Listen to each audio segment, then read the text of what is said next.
Hello, my name is Phil. I'm a vicar and I love Doctor Who. And I'm one of those annoying Doctor Who types who bangs on about all of it from William Hartnell onwards. And I think it's fascinating when we look at the way that Doctor Who has developed over the last 60 plus years. Because once upon a time, the Doctor was just a slightly grumpy old man with a police box and a screwdriver. He wasn't a god, he wasn't a saviour, he was just a traveller, a scientist, a wanderer. But over time, something fascinating happened. The Doctor became more and more like Jesus. So let's talk about how Doctor Who slowly became the gospel in disguise and what that might say about us. Because if we look back at the classic Doctor Who from 1963 through to 1989, the Doctor is first and foremost rational, not divine. The show's ethos was scientific humanism.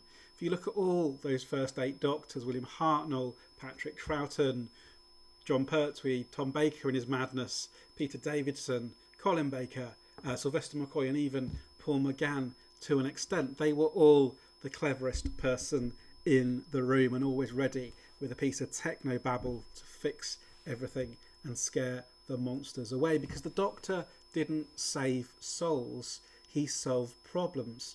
He sent the evil monsters running, or he made peace or something. For him, evil was always something to be reasoned with or to be outsmarted. He was the prophet of reason, not redemption.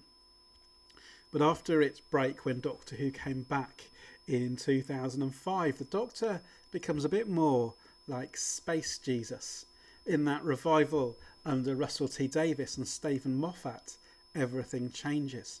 There's an episode in Christopher Eccleston's run, The Doctor Dances, where he saves everyone and he shouts, "Everybody lives."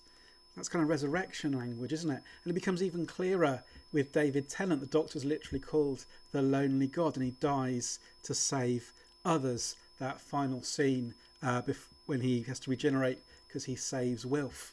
It's a very Jesus on the cross like moment, isn't it? And then Matt Smith's Doctor is also quite Christ-like, isn't he? He has followers, talks about faith. He even has disciples who tell his story. We get that really clearly in A Good Man Goes to War, don't we? Moffat and Russell T Davies openly played with Christian imagery, with sacrifice, grace, memory as salvation. When we look at the 11th Doctor, we're not watching a scientist anymore, although he clearly knows a lot of science, but he's become more of a saviour figure in a bow tie.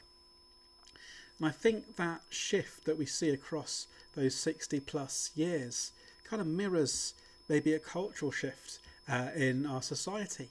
In the 1960s, we wanted cleverness and control. We saw science as our salvation, and we saw this when we got into the 90s and early noughties with people like Richard Dawkins and the new atheist movement, where everything, if you can't see it, if you can't prove it, it's not real. We want rationalism.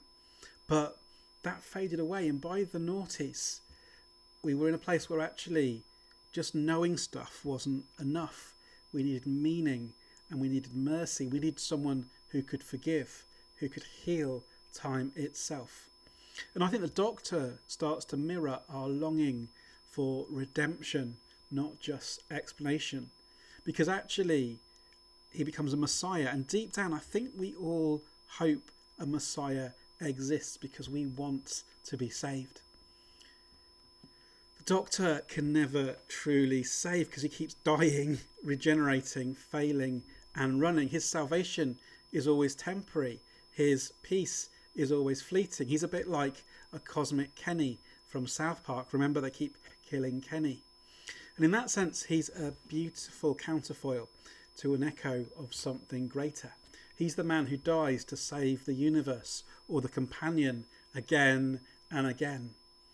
But there's one story that ends with a tomb that stays empty. And maybe that's why I still love Doctor Who, even though the writing wobbles from time to time. Because behind the monsters and the quips, there's a story about longing. Longing for certainty in the 60s, longing to understand. and more recently a longing for renewal, for grace, for someone to make it all right when the world is dark. And that's a story that I think humanity has been telling since the beginning. So maybe it's not a case of Doctor Who suddenly became Christian. Maybe it's just that we've all realised we're living in a timey-wimey kind of call for Jesus. So I hope that's of interest to you. If you want to have more of my thoughts, ping over to you about various sci-fi and geeky stuff, do hit like and subscribe. Take care. Thank you for watching.